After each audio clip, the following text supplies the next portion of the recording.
So ganito po mga ma'am sir, settings. Tatay sa settings. After settings, lapit.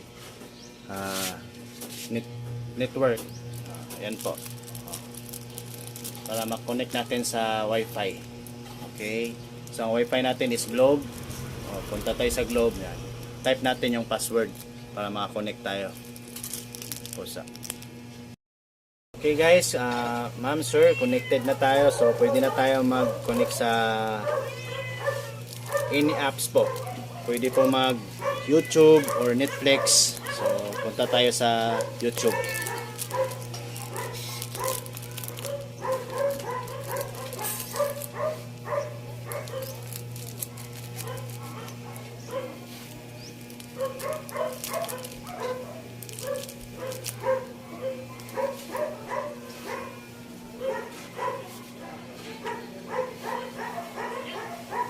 Ayan po ma'am sir, pwede na tayo makaselect ng mga any videos or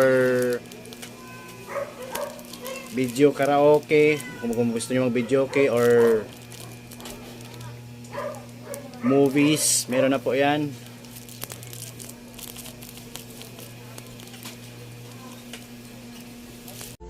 Paano i-install ang MXQ Pro sa TV? So, ito yung mga kasama po sa package. MXQ Pro, accessories, adapter, remote, and HDMI. So, i-install po namin sa TV para makita nyo po. So, sa pag-connect, adapter lang po. And, sa pinakadulo nyo po siya ilalagay.